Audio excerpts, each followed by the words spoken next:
우리 오늘은 교회사 네 번째 시간, 특별히 이제 사도 시대를 한번 전체적으로 정리해보는 그런 시간을 오늘 잠깐 가지도록 하겠습니다. 제가 나누어드린 유인물을 우리 참고하시면서 특별히 사도 시대 가운데 우리가 꼭 기억해야 될 중요한 네 가지 주제를 제가 정리를 했습니다.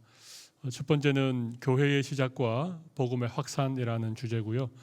두 번째는 유대교와의 관계와 또 유대교와 이렇게 완전히 결별하는 그런 내용들입니다. 세 번째는 기독교의 박해와 교회의 성장이라고 하는 주제이고, 마지막으로 우리 잠깐 살펴볼 주제는 초대 기독교회의 신앙과 생활이라는 그런 주제입니다. 글자가 조금 작지만 네. 우리 유인물을 중심으로 오늘은 제가 잠깐 정리를 해드리도록 그렇게 하겠습니다. 먼저 교회의 시작과 복음의 확산이라는 주제인데요. 예루살렘 교회의 태동과 복음의 세계화라는 부제목을 제가 붙여보았습니다. 예루살렘 초대교회가 탄생을 하고 그 복음이 예루살렘을 넘어서 온 유대 땅으로 그리고 사마리아로 그리고 전 세계로 땅끝까지 그렇게 전해지는 이 놀라운 복음의 확산이 1세기라고 하는 짧은 시간 내에 이루어졌다는 놀라운 사실이죠. 이 기독교 예수 그리스도의 십자가의 죽음과 부활을 중심으로 하는 이 새로운 믿음이, 새로운 이 복음이 한 세기 만에, 불과 예수님이 십자가에 죽으시고 채 100년이 되기 전에 그 당시 땅끝이라고 말하는 로마를 넘어 스페인까지 전해진 것은 이건 정말 놀라운 일이 아닐 수 없다는 얘기입니다. 안에 내용들은 그런 얘기입니다. 오순절 성령 강림으로 탄생된 초대 예루살렘 교회를 시작으로 초대 예루살렘 교회가 많이 부흥성장했죠. 베드로가 설교를 하니까 하루에 3,000명씩 회개하고 세례를 받고 예수를 믿게 되었죠. 예수님은 세례 요한에게 물로 세례를 받으셨습니다. 그죠? 어디에서 받았습니까? 요단강에서 받으셨죠. 요단강에 몸을 완전히 잠그셨던, 사실 침례를 받으신 거죠. 그 강물에 몸을 완전히 잠그셨다가 다시 물속에서 이렇게 일어나는 침례를 받으셨습니다. 근데 베드로가 오순절 성령 강림의 능력으로 복음을 전하니까 하루에 3,000명이나 회개하고 예수 믿고 세례를 받게 되었지요. 이 3,000명을 다 어떻게 세례를 주었을까요?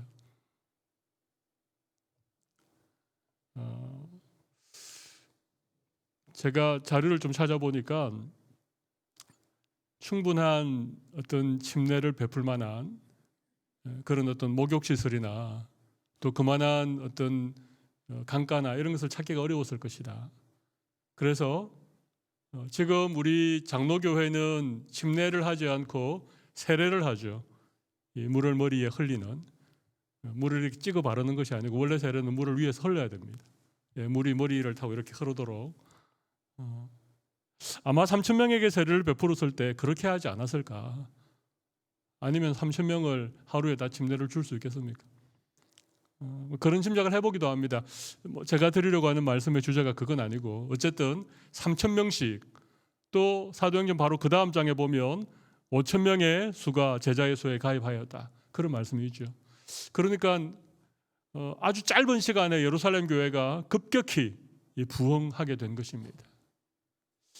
그러다가 서대반이라고 하는 초대 예루살렘 교회 집사님이 순교를 당하게 되죠. 이 서대반의 핍박으로 인하여서 예루살렘 교회가 아주 극심한 그런 박해를 받게 되었을 때 사도들을 제외하고는 거의 대부분의 사람들이 예루살렘을 떠나서 각 곳으로 흩어지면서 복음을 전하게 되지요. 특별히 빌립 같은 이분도 역시 서대반과 함께 초대 예루살렘 교회 7집사 가운데 한 분이셨는데, 이분은 사마리아 땅으로 가서 복음을 전하게 되어집니다.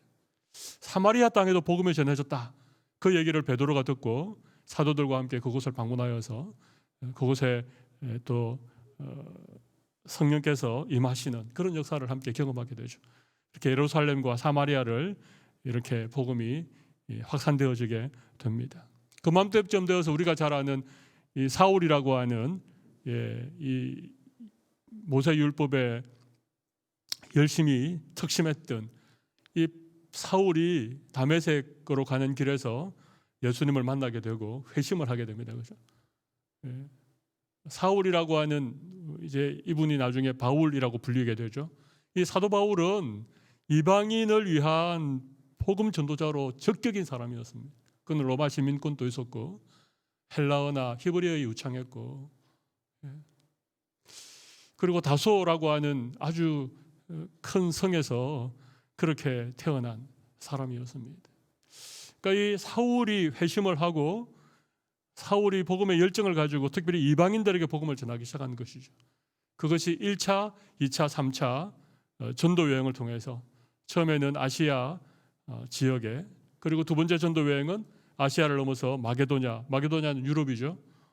마게도냐 지역으로, 또 로마로. 사도행전 19장 21절을 보면 바울이 내가 로마도 보아야 하리라, 로마에 대한 그런 비전을 가지고 있습니다. 물론 전도 여행은 아니지만 그가 예루살렘에 갔다가 이렇게 붙잡혀서 이제 제수의 몸으로 로마를 향해서 그렇게 마지막 여행을 하게 되지요. 이걸 4차 전도 여행 그렇게 말하기도 합니다. 그래서 로마에 가서 그곳에서 2년을 가택 연금 상태로 서면서 많은 사람들을 만나고, 특별히 이 로마의 유력한 사람들, 꽤 고위층에 있는 사람들에게도 복음을 전한 것으로 그렇게 알려져 있습니다.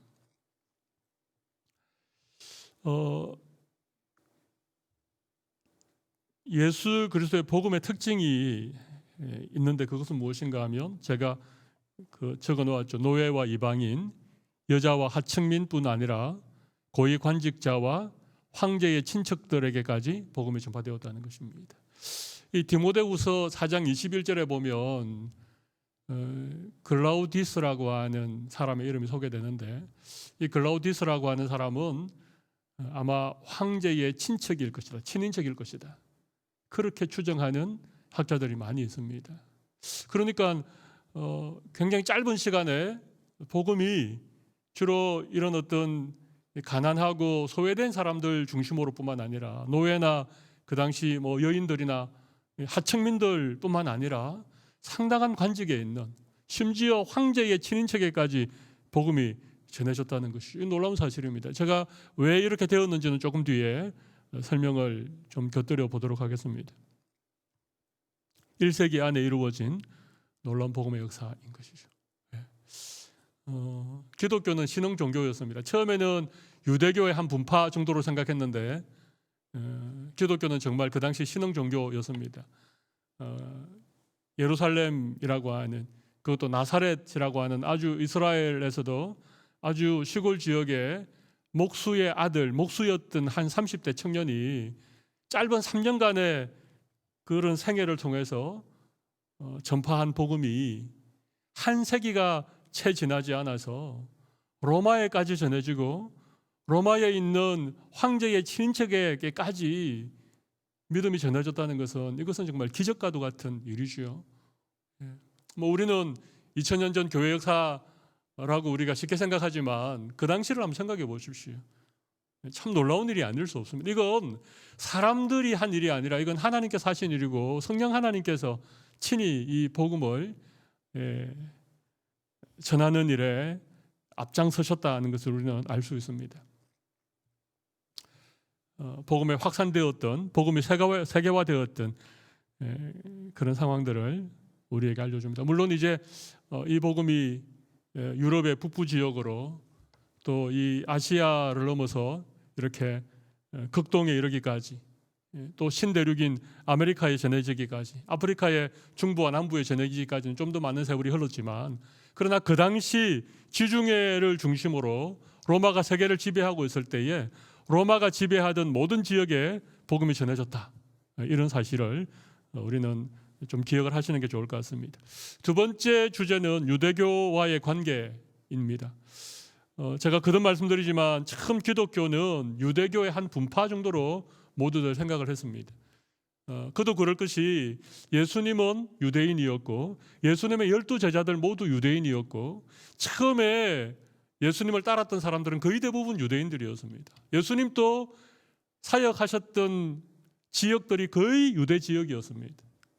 북쪽 갈릴리 지역과 남쪽 유대 지역, 뭐 가끔 이 팔레스틴의 경계를 넘어서서 복음을 전하기도 하셨지만 거의 외회적인 경우였고요. 예루살렘 교회가 태동했을 때 예루살렘 교회 주 멤버들도 그 유대인들이었어요. 물론 그 당시 이제 유월절이라고 하는 큰 절기를 지키기 위해서 이 예루살렘으로 모여왔던 사람들이 복음을 많이 들었습니다만은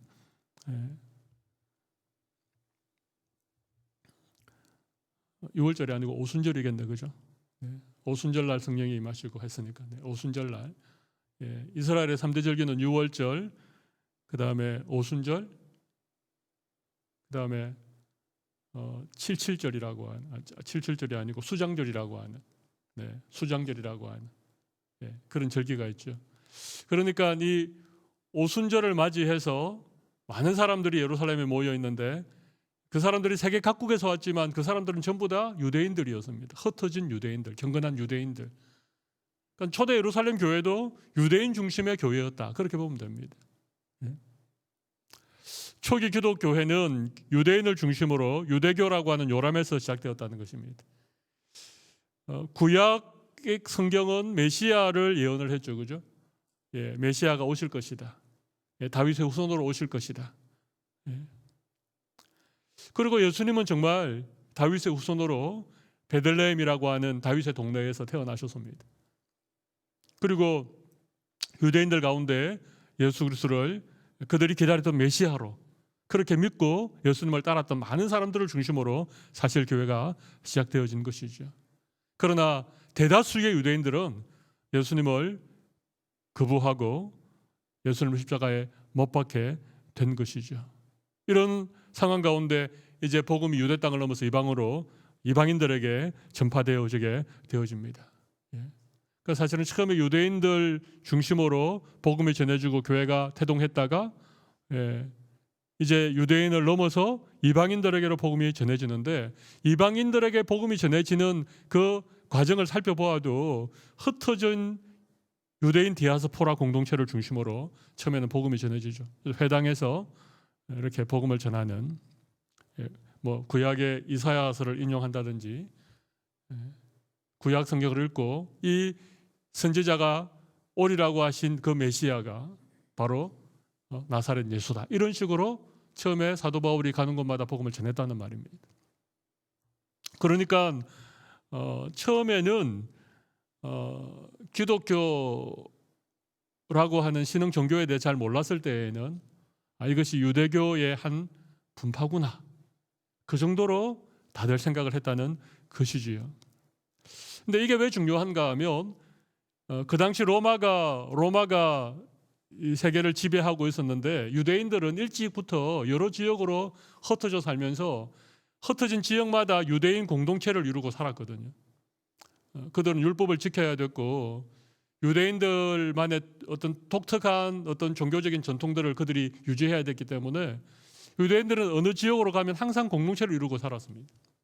그런데 유대인들은 아주 근면하기도 하고 정직하기도 하고 또 율법으로 잘 이렇게 교육을 받았기 때문에 굉장히 건전한 삶을 살면서 그 사회에서 인정받는 또 어떤 경제적인 어떤 능력을 가지고 있는 이런 공동체로 지역마다 자리를 잡고 있었단 말입니다. 안정되어진. 그러니까 로마도 이 유대교에 대해서는 굉장히 정책적으로 이 유대교 공동체, 유대교 커뮤니티를 인정하는 그런 상황 가운데 있었지요. 그러니까 처음에 기독교가 유대인들을 중심으로 유대교의 한 분파로 인정되어지면서 복음이 전해질 때는 로마가 기독교를 따로 경계하지 않았습니다. 유대인들의 반대는 받았죠. 왜냐하면 바울이 복음을 전하면서 모세율법을 지키지 않아도 된다. 할례를 받지 않아도 우리 구원받을 수 있다. 믿음으로만 구원받는다. 구원은 하나님의 은혜다. 이렇게 가르치니까 열심히 율법을 지켜서 구원받으려고 했던 유대인들은 그게 못마땅하니까 유대인들은 바울을 죽이려고 하고 유대인들은 이 예수 믿는 사람들에 대해서 박해를 했지만 로마라고 하는 그 당시 세계 제국은 이 기독교에 대해 잘 몰랐던 것입니다. 네. 그러니까 유대교라고 하는 요람 안에서 초기의 기독교가 빠르게 확산될 수 있었다. 이해가 되십니까? 혼자 너무 이렇게 열심히 하는 것 같은 느낌이 듭니다. 이해가 되시죠? 예. 그러니까 유대교가 기독교 요람이 되었다는 것입니다. 굉장히 중요한 얘기입니다. 우리가 첫 시간인가 둘째 시간인가 예수님이 때가 참에 이 땅에 오셔서 복음이 가장 잘 전해줄 수 있는 그런 어떤 뭐 문화적인 것이나 정치적인 것이나 언어적인 것이나 특별히 흩어진 유대인들 공동체를 통해서 하나님이 준비를 하셨다는 얘기를 제가 들었지 않습니까? 꼭 그와 같은 맥락입니다. 유대교라고 하는 이런 요람 안에서 기독교가 이렇게 여러 지역으로 빠르게 확산되어지면서도 다른 방해를 받지 않을 수 있었다는 것이죠. 그런데 이 유대교와 결별하게 되는 그런 과정이 있습니다. 물론 이 기독교의 교리가 점점 이렇게 선명하게 세워지자 유대교 내부에서는 이것이 완전히 다른 것이다라고 하는 인식을 이미 가지고 있었고, 그러다가 우리가 잘 아는 그 네로 황제라고 하는 약간 이 정신적으로 문제가 있는 황제가 로마에서 일어난 대화재의 원인을 결국은 이 기독교인들에게 그렇게 넘김으로 말미암아 대대적인 박해가 시작되어지게 된 것이죠. 사실 기독교의 박해는 이 네로 황제에서부터 시작되어진 것입니다. 그리고 이맘때쯤 되어서 이 네로 황제가 막 로마에서 실정을 거듭하고 로마의 어떤 강력한 그런 어떤 군사력의 누수가 생기자 이 열심당원, 우리가 그 성경에도 나오죠. 이 셀롯인들이라고 하는 열심당원들을 중심으로 로마에 대한 독립전쟁이 일어나게 됩니다. AD 66년부터 한 4년 정도 로마와 이렇게 전쟁을 치르는. 그러다가 결국은 로마가 6만 명의 어떤 군대를 보내고 베스파시안이라고 하는 티토스의 아버지입니다. 그 장관이 6만을 이끌고 예루살렘 포위했다가 갑자기 로마 본국으로 돌아가게 되고 그의 아들 티투스가 8만의 군대를 이끌고 결국은 예루살렘을 멸망시킵니다. 그리고 성전이 무너져 버립니다. 나라가 망한 거죠. 이 AD 70년에 예루살렘이 완전히 붕괴되면서 이스라엘이라고 하는 나라가 완전히 망한 겁니다. 그리고 그때로부터 장장 1900년 가까이 흐른, 그렇죠? 1947년도 맞습니까? 1947년도에 우리가 잘 아는 유명한 7일 전쟁을 통해서 이 팔레스틴을 몰아내고 이스라엘을 다시 재건을 하지 않습니까? 그러니까 이 AD 70년에 이스라엘이 망했다가 거의 2000년의 세월이 흐른 1947년도에 나라를 다시 세워서 지금 이스라엘에 있는 겁니다. 이 대단한 유대인들이 정말 대단한 사람들이죠. 그러니까 아무튼 이때 유대교의 상징인 예루살렘 성도 완전히 무너지고 예루살렘 성전도 무너지고 예루살렘도 붕괴되어져 버립니다. 그리고 더 이상 유대교의 중심인 성전이 없으니까 초창기 기독교인들도 성전에 올라가고 그렇게 했거든요. 안식일이 되면 성전에 가기도 하고 그런 것들이 완전히 없어지니까 자연스럽게 유대교와 기독교가 완전한 결별을 하게 되게 되는 것이죠. 이런 관계들은 우리가 좀 생각을 해볼 필요가 있다고 생각합니다. AD 70년 예루살렘 성전이 완전히 붕괴되는 사건을 기억하시면 좋을 것 같습니다. 그래서 로마의 박해도 이제는 심할 수밖에 없어지게 된 것이죠. 계속해서 우리 기독교의 박해와 교회 성장이라고 하는 소제목을 잠깐만 생각해 보겠습니다. 초기 유대인의 핍박에서 네로 황제 이후 로마의 박해로. 교회와 복음이 처음부터 핍박을 받은 것은 아니었죠. 초기엔 유대인들의 반대를 받았습니다. 유대인들은 지속적으로 예수님을 핍박하고 예수 믿는 사람들을 교회를 박해하는 그런 사람들이 유대인들이었습니다. 유대인들이 기독 교도들을 박해했던 이유는 다른 이유가 아니고 모세율법을 지키지 않는다는 것이었습니다. 할례를 받지 않아도 된다 그렇게 말하는 것 때문에 유대인들은 교회를 반대하고 복음을 전하는 자들을 박해하기 시작했죠. 그러나 기독교가 유대교와 다른 신흥 종교라는 사실이 알려지고 성찬이나 황제 숭배를 거부하는 일로 오해를 받기 시작하다가 네로 황제 때 일어난 대화재를 계기로 극심한 박해의 시기를 맞이하게 된다는 것입니다. 처음에는 유대교의 한 분파로 보던 시각이 유대교와는 전혀 다른 어떤 그런 종교 의식들 이런 것들 때문에 이 기독교에 대해서 이상한 얘기, 우리 베드로전서에 보면 악행을 행한다 그런 비난을 받게 되죠, 그죠? 근데 그게 악행이 뭔가 하면 이제 제가 지난번에도 말씀드렸습니다만은 성찬을 이제 모일 때마다 했는데 안식 후 첫날 주의 날 함께 모여서 떡을 떼면서 성찬을 많이 거행을 했거든요. 그때마다 이것은 너희를 위한 예수님의 몸이다.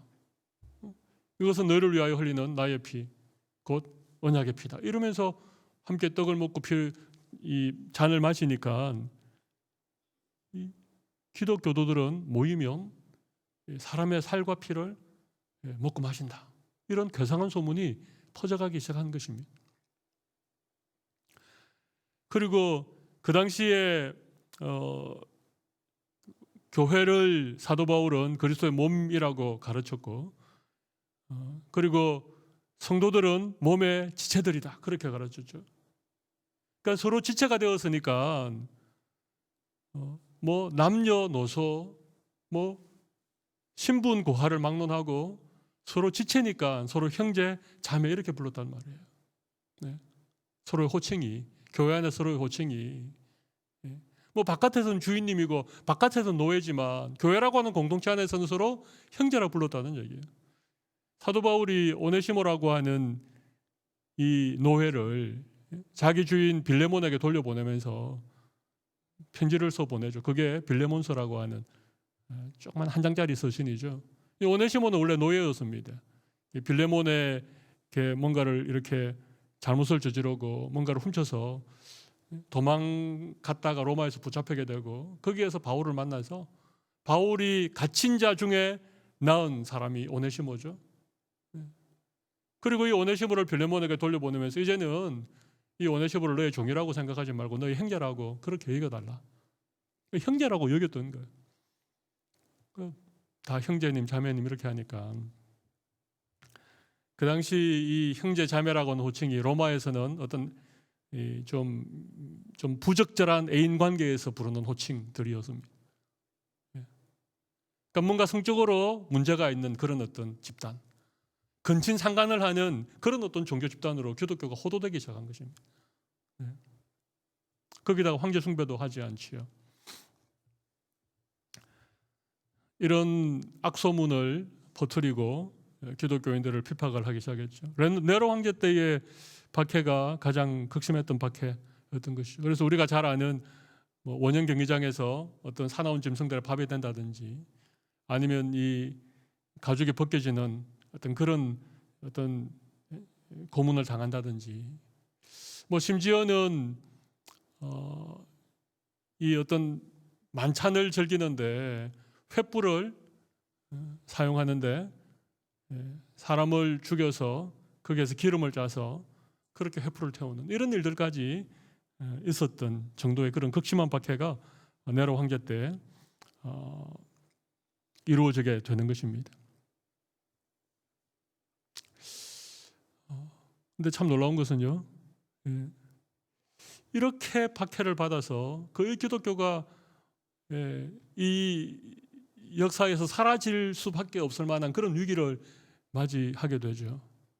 그래서 기독교인이라고 하는 단 하나만의 이유로 고향을 떠나게 되고, 그죠? 먼 곳으로 귀향을 가게 되고, 때로는 붙잡혀서 감옥에 갇히기도 하고 순교도 당하는.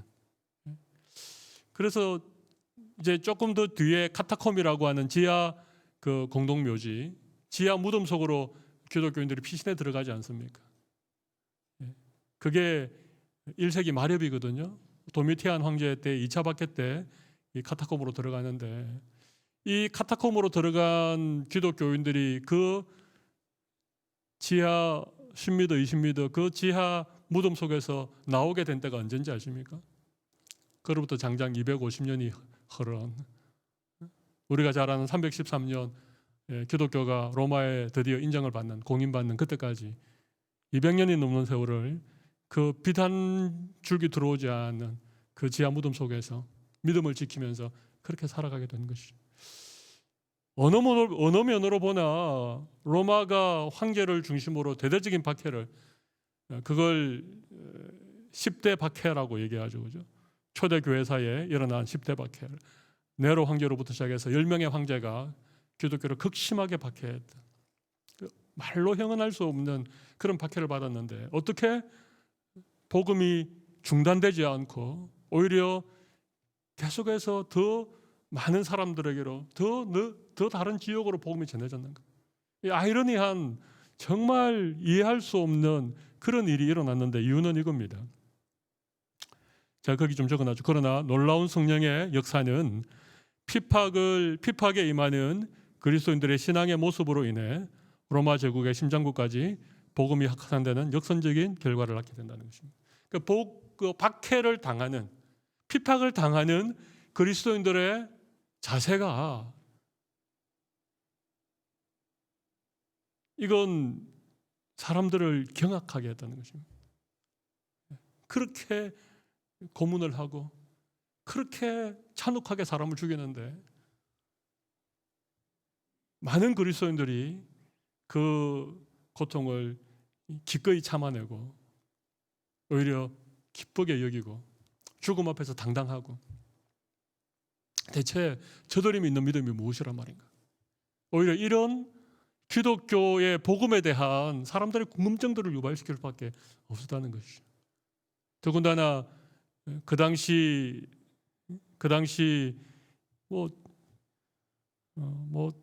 참 그 시대가 부패하지 않았습니까? 축첩하는 일은 다반사고, 로마의 노예의 숫자가 로마 시민의 숫자의 많게는 4배, 가장 적게 잡아도 2배 이상 되었다. 그런 기록들이 있습니다. 수많은 노예들과 일부 다처제와 반인륜적인 일들이 서슴없이 자행되던 그런 시대에 예수 믿는 사람들, 크리스찬이라고 하는 사람들은 아주 높은 도덕과 윤리의 수준을 유지하면서 그렇게 살았거든요.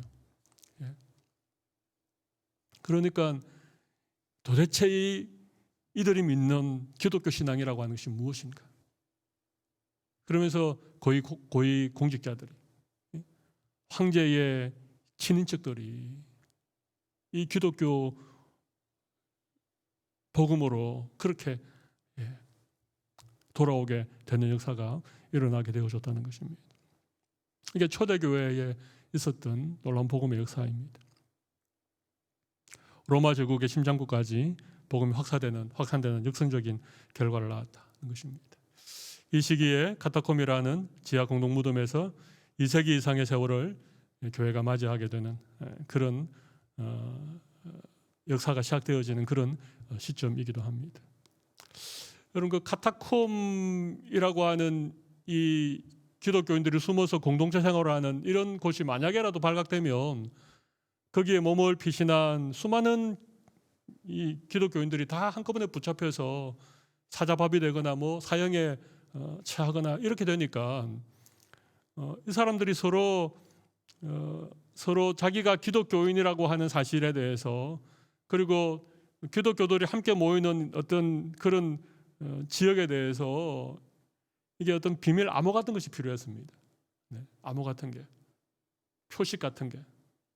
그래서 그때 서로 기독교인들이 어떤 서로를 확인하는 표식으로 썼던 것이 무엇인가 하면 이 익투스라고 하는 물고기 모양이었습니다. 예, 물고기 모양. 아주 간단하게 그러면 이렇게 물고기 모양 그리면 되죠, 그죠? 예. 헬라어로 물고기가 익투스거든요. 익투스.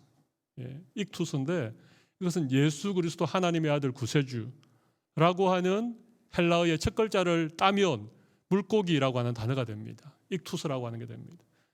그러니까 그걸 그냥 익투스라고 쓰지 않고 그냥 아주 좀 조잡하게 물고기 모양을 이렇게 서로 이렇게 표시해 놓으면 서로가 암호가 된 것입니다. 이 사람은 예수 그리스도를 하나님의 아들 구세주로 믿는 우리와 동일한 믿음을 가진 우리의 형제들이구나.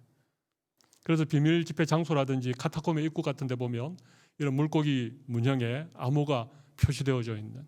네. 그래서 지금도 자동차 뒤에 물고기 그리고 다니시죠. 네. 그냥 그리고 다니시면 안 되시고 순교를 각오하고 뒤에 그리고 다니셔야 돼요. 절대 차선 위반하지 않고 과속하지 않고. 네. 카타콤으로 이렇게 통하는 중요한 어떤 장소에 그런 암호를 서로 표시하면서 그들이 함께 비밀리에 모여서 그곳에서 함께 예배하고 성찬을 나누고 서로를 격려하고 위기와 고통 가운데 있는 형제들을 위해서 기도하고 이런 일들이 그들 가운데 일어나게 된 것이죠. 마지막으로 그러면 초대 기독교회의 신앙과 생활은 어떻게 되어졌는가 하는 부분입니다. 교회 안에 직분이 세워지고 신앙의 방식들이 생겨나게 된 것이죠. 사도라고 하는 직분은 예수님이 친히 세우신 12 제자들입니다. 그런데 예루살렘 교회의 사도 외에 첫 번째 세워진 직분이 무엇인가 하면 집사들이었죠. 집사를 세운 이유가 뭡니까? 구제하는 것 때문에 그렇습니다. 구제하는 일 때문에 집사님을 세웠습니다. 여러분, 초대 교회는 여러 가지 교회의 특징들을 말할 수 있겠지만 가장 큰 특징 가운데 하나는 구제하는 일이었습니다. 그래서 자기의 재산을 사도들의 발 앞에 그렇게 가져다 놓는, 그래서 서로 물건을 통용하고 가난한 자들을 또 연약한 자들을 함께 섬기면서 이루어갔던 것이 초대 예루살렘 교회죠. 그러니까 당연히 교회의 구제라고 하는 것은 굉장히 중요한 교회의 아주 본질적인 사명 가운데 하나였고 그 일을 전담하기 위해서 세워진 직분이 집사였다는 것입니다. 교회의 최초로 세워진, 원래 있었던 사도 외에 초대 예루살렘 교회 최초로 세워진 직분은 집사고, 집사를 세운 목적은 구제를 하기 위해서입니다. 구제를 잘하기 위해서, 소외되는 사람들이 없도록 하기 위해서, 헬라파 과부들이 유대파 과부들에 비해서 소외되지 않도록 구제를 잘하기 위해서 그렇게 세운 것이 집사입니다. 집사님들이 제일 중요하게 생각해야 될 것은 교회 안에 어려운 사람들이 없도록, 교회가 재정을 잘 활용해서 서로 섬기고 구제하고, 또 교회 울타리 밖을 넘어서도 그런 일을 늘 관심 가지는 집사가 세워지죠. 그리고 디모데 전서 3장 1절로 13절 보면 감독과 또 거기도 집사가 나오죠.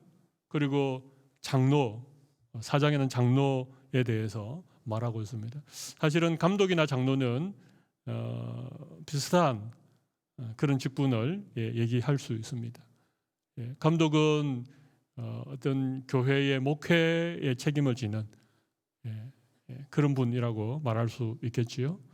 그리고 집사는 구제를 하는, 또 교회의 여러 가지 일들을 감당하는 그런 직분자들이 세워지게 됩니다. 그리고 안식일을 지켰던 신앙의 전통이 점점 주일로 옮겨졌다는 것입니다. 요한계시록 1장 10절에 보면 주의 날이라는 표현이 나옵니다. 로마서 14장 5절에 보면 이날 저날이 다 같다. 사도 바울이 그렇게 얘기하는 것은 꼭 안식일만 지켜야 될 이유가 있겠는가 하는 그런 얘기죠. 그 당시 로마 교회 안에도 유대교의 배경을 가진 유대인 기독교인들은 무조건 안식일을 지켜야 된다 그렇게 말하지만 이방인 기독교인들은 안식일에 대한 개념이 별로 없으니까 오히려 예수님이 부활한 그 첫날, 초대교회들이 첫날에 모여서 성찬도 하고 하니까 우리는 안식 후 첫날인 주일을 우리가 지키자. 아마 교회 안에 서로 의견이 좀 팽배했던 것 같아요. 그러니까 사도 바울이 이 날이 전날보다 낫지 않다. 모든 날이 다 똑같은 날이다. 그렇게 말하는 것이 로마서 14장의 내용이지요. 사도행전 20장에도 보면 안식 후 첫날이라고 하는 그날 모여서 함께 떡을 떼고 이렇게 서로 모여서 이렇게 예배하는 그런 모습이 기록이 되어져 있습니다. 그러니까 점점 이 유대교의 전통에 따라서 안식일 날 모였던 이런 모임이 점점 안식 후 첫날인 예수님이 부활하신 그날을 이제 주의 날 그렇게 부르게 되고, 지금 우리가 일요일이라고 부르지 않고 주일 부르는 것은 주의 날을 줄여서 주일이라고 하는 것입니다. 주의 날을 줄여서 주일이라고 하는 것입니다. 네. 그래서 그렇게 조금씩 바뀌어가게 된 것입니다.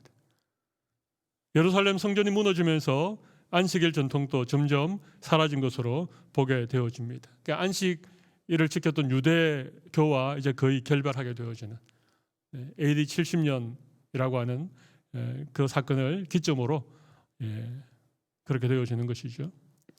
교회의 덕과 경건은 타 종교를 훨씬 능가했다는 것입니다. 개인과 가정의 생활을 통해 기독교의 탁월성이 점차 인정되어가는 시기였다는 것입니다. 인정되어가는 시기였습니다. 노예 제도나 일부 다처제, 축첩, 압제, 복수, 유아살해 이런 것들이 그 당시 만연했는데 그런 것과는 전혀 다른 그런 모습으로 많은 사람들에게 본이 되는 삶을 그리스도인들이 살아가게 되어졌다는 것입니다. 노예 제도가 만연했던 로마 시대에 노예를 형제라고 부르고 여성들에 대한 권리를 보장하고, 오히려 여성들이 너무 권리를 많이 보장해 주니까 교회 안에서 막 가르치려고 하고 큰 소리 치니까 사도 바울이 여자들 향해서 여자들은 교회 안에서 잠잠하라 그렇게 고면할 정도면 그 당시 여자들이 교회 안에서 큰 소리를 쳤다는 얘기죠. 그 시대에서는 상상도 못할 일입니다. 어떻게 여자들만 모여있는 공동체도 아니고 엄연히 남자와 여자가 함께 있는 교회라고 하는 공동체 안에서 여자들이 큰 소리를 친다? 머리에 못을 서지 않고 방언을 하고 예언을 한다? 그런 맥락에서 사실 나온 얘기입니다. 그러니까 여자의 권리를 보장하는 그런 공동체였죠. 그러니까 교회 안에는 여신도들이 많았습니다. 구름대를 좀 올라왔습니다. 왜냐하면 교회라고 하는 공동체에 가면 인간 대접 받으니까.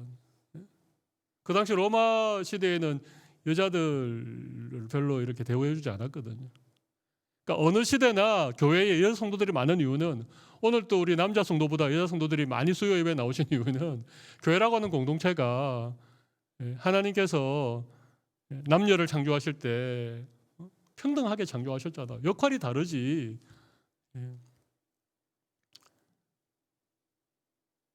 그래서 여성도들이 교회를 좋아하는 것 같습니다. 뿐만 아니라 아이들의 인권도 존중하는 그런 공동체였습니다. 그 당시 뭐 스파르타 같은 그건 약간 헬라 쪽이긴 합니다만, 이런 전통들은 이 아이를 낳으면 이 아이의 생사를 결정하는 것을 그냥 아버지가, 남자가 할 수 있는 그런 시대였습니다. 마음에 안 들면 그냥 아들이면 키우고 딸이면 갖다 버리고, 그래서 실제로 아이들을 유기하는 일들이 많이 있었습니다. 그런데 교회라고 하는 공동체가 그런 아이들을 데려다가 교회 공동체 안에서 아이들을 양육하는 그런 일들도 있었거든요. 그러니까 그 당시 이 크리스찬들이 보여주었던 그런 아주 높은 수준의 어떤 흠결이 없는 그런 어떤 도덕적인 삶, 그 시대와는 전혀 다른 어떤 그런 모습들, 또 어떤 고난에 의연하게 대처하는 이런 것들이 처음에는 사람의 살과 피를 먹는다느니 근친상간을 한다느니 이런 식으로 오해되었던 것들이 풀리면서 기독교인들을 바라보는 시각이 달라지게 되는 것이죠.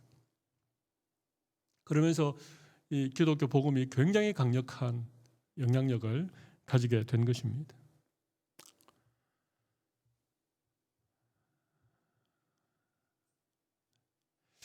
자, 우리 오늘 여기까지 하도록 하겠습니다. 어쨌든 예수님이 부활하신 이후에 탄생되어진 이 예루살렘 교회를 시작으로 1세기 말인 AD 90년까지 이렇게 강력한 그런 복음의 역사가 로마가 지배하는 온 세계 가운데 일어나게 된 것이었습니다. 네로 황제의 박해 이후에 한 20년 이상 좀 평안한 시기를 보내다가 도미티안이라고 하는 황제가 자기를 신이라고 그렇게 부르면서 황제 숭배를 거부하는 기독교. 그전에는 유대교의 한 분파였기 때문에 기독교에 대해서 그렇게 황제 숭배를 강요하지 않았지만 유대교와 전혀 다른 어떤 새로운 어떤 종교로 그렇게 바라보면서 이제는 황제 숭배라고 하는 문제 때문에 두 번째 박해를 한 AD 90년경에 극심하게 받게 되어집니다. 그때 기록되어진 것을 우리 요한계시록으로 그렇게 보기도 하죠. 우리 다음 시간에는 이제 이 교리적인 우리가 믿는 신앙의 고백이 어떻게 형성되어졌고 또 초기에 일어났던 여러 가지 이단들은 어떤 이단들이 있었으며 그 가운데 이런 이단들과의 이런 어떤 기독교의 신앙을 옹호하는 변장하는 그런 어떤 교부들의 얘기들을 조금 제가 드리도록 하겠습니다. 이 시간 한번 기도하고 우리 예배를 마무리하면 좋을 것 같습니다.